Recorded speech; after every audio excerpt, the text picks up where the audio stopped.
Hello and welcome to the channel. I am your host, Travieso Americano. Please go ahead and like, comment, and subscribe down below so we can do all of those algorithmic-y things that make the channel successful. I would appreciate it. Today we're going to talk about President Biden's trip to Detroit to promote electric vehicles. Yes, President Biden's had a big week earlier. He had to send his political stormtroopers in to raid a private citizen whose only crime was wanting election integrity. And yesterday, he attended the Detroit Auto Show to promote electric vehicles. He stood amongst the hundreds of electric vehicles they had there, hundreds of models, and less than a dozen get the tax credit they talk about so much. Oh, what a success. What a success. You've done so well. Now, we've seen electric vehicle mandates popping up across the country. We see them in California, mostly in liberal states, socialist states, states that would like to be under communist rule. That's where we are seeing them. But we all know, all of us that have half a brain, all of us that think for ourselves and think critically, know that these mandates, these electric vehicle mandates, are politicized science built upon politicized science. And what do I mean by that? Well, first, electric cars weren't the most efficient form of fossil fuel-free vehicles. That was difficult for me to say. They weren't the most efficient form of fossil-free fuel vehicles. There were several options that we could have poured the hundreds of millions, if not billions, of research dollars into, rather than electric vehicles.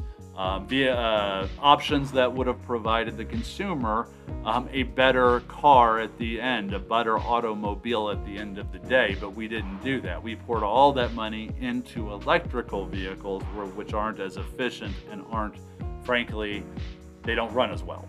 And why would we do that? Well, here's the rub, you see.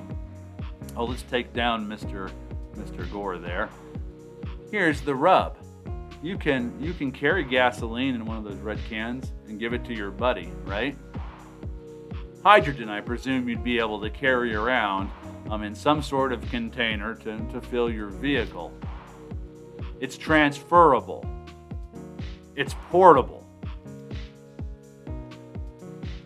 That means the government doesn't have as much control.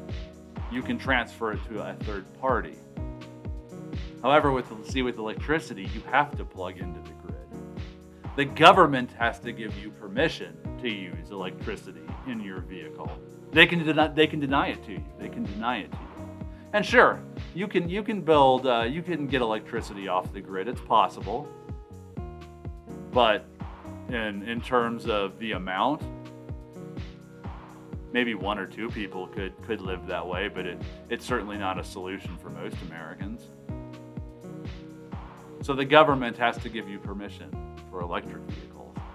They have to give you permission to go see your mother in the hospital. They have to give you permission to go to work. What if they don't like how far you drove? They can shut you down. What if they don't like where you went? They can shut you down. What if they looked at that Facebook post? They didn't like it. You're not driving for a week. Facebook jail just got a lot more serious, didn't it? They can cut you off for your political beliefs. President Biden, he just got on television the other day, Marines flanking him in the dark, threatening his political opponents. He's sending the FBI to raid his political opponents. It's going to happen to you. It's going to happen to me. This is what they're doing. They're normalizing it. They're normalizing it. And once they get you off gasoline, and once they get enough of the country onto electric, they'll have the power. They can tell you where you can go and where you can't go, what you can do and what you can't do. They can control you because they'll control the electricity.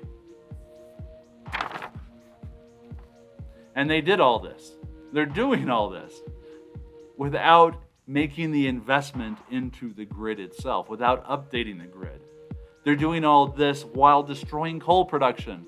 What do you think provides a lot of the energy in the United States? It's coal production. They've destroyed coal production, regulated it to death, trying to choke it off. And they haven't created any other electricity solutions. Elon Musk will tell you that. Elon Musk will tell you that, and he owns an electric vehicle company. And he will tell you what the government has done has been ridiculous and awful and stupid and short-sighted. But they are going to mandate you be in an electric vehicle. They're going to mandate it. And the way they're doing it is they're using, once again, multinational corporations to enforce it. They're using corporations large enough where they get all those juicy tax credits. They work with all the non-government organizations, all those sorts of things. So they're incentivized. They are incentivized to make you get into an electric vehicle, even if you want gasoline. It's coming. And this is an attack on rural areas, outright attack on rural areas. See, the left has always hated rural areas. And they hate the people that live there. They hate the jobs that are there. They hate farmers. Farmers put food on their table, but they hate farmers. They hate ranchers. They hate coal miners. They hate anyone in rural areas. Just go to Twitter. It's amazing what you'll see on Twitter. These people with their Apple phones and whatnot. And they're openly making fun of people because they don't live in a city. These people wouldn't be able to go and survive in a forest for 10 minutes. 10 minutes. They wouldn't be able to feed themselves for a day without these ranchers and farmers feeding them, without the people in the rural areas creating the supply chain. But they're made fun of. These leftist socialists in the city, they mock them. Mock them. Second, the fossil-free fuel vehicle scare mandate. That is a mouthful, I know. It took me a second to get that out.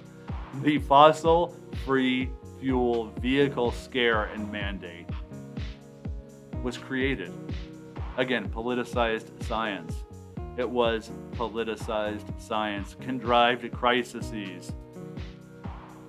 The same people that told me that I was going to be underwater by now are the same people that made hundreds of millions, if not billions, on carbon credits. Those are the same people that told me then, back in the 90s, that I was going to be underwater by now. And now they're telling me now that I still have to have an electric vehicle, that I have to be under their control. They keep beating this same drum of politicized science, time and time again, to make money and to gain control. That's all it is. It's about power and it's about control. That's it. It has nothing to do with the science. And that's why I say this is politicized science. The electric vehicles mandates, that's built upon this bad climate change science. And it is bad science. They used to, like I said, how am I supposed to be underwater by now? Yet these people made hundreds of millions on me. I'm not underwater. Scare tactics. All it is, made up scare tactics. They used to bandy about this percentage. I think it was 97% of scientists say that global warming is real. 97%. Now we call it climate change. We call it climate change now, not global warming. I bet you haven't heard the term global warming in a while. And why is that? Because the earth cooled. The earth cooled and they don't know why. They have no idea why. They have plenty of theories. They've got nothing if not theories. They have no idea. So they had to say that they couldn't say the globe was warming anymore. So now it's climate change. Human-caused climate change, which went against all of their predictions. Out the window. But the fear-mongering has to persist, else you won't push them and buy an electric vehicle. Otherwise, you would push back, I should say, on the mandates and won't be able to keep your car that you have now and not be belittled and made fun of in the media for not purchasing an overpriced car for which they can't even get a tax credit for almost any of the models. Now, they said 97% of scientists agree that global warming is happening, and they still bandy this number out every once in a while. This is more of a late 90s, early 2000s trick they used. And it sounds so convincing. 97%, it must be true. Oh my, run to the hills. Except most of that 97%, they were psychologists, pediatricians. They weren't climate scientists. They were artificial food chemists, those sorts of things. They didn't use climate scientists, or they didn't solely use climate scientists. They had to find all the scientists that have nothing to do and have no education, no background in the climate field. And they did it to scare you. Why do they have to lie to scare you? If everything was on the up and up, they wouldn't have to lie constantly. But it's all built for money and power. It's not built to save anything. You're not saving the world. There's plenty of evidence out there. But you can't get to it because it's all censored, you see. It's all censored by these multinational corporations and media. And if you do go ahead and say that, hey, maybe this isn't real, how come all these predictions from 20 years ago didn't come true?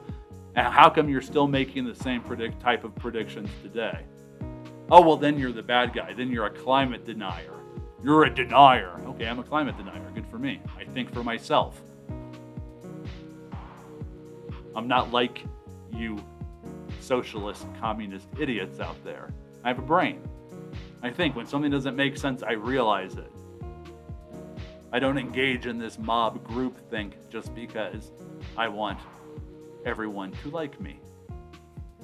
So in any case, thanks for watching the channel today. I appreciate it. Go ahead and like, comment, and subscribe there down below. And I will see you on the next video. Have a great day. Bye-bye.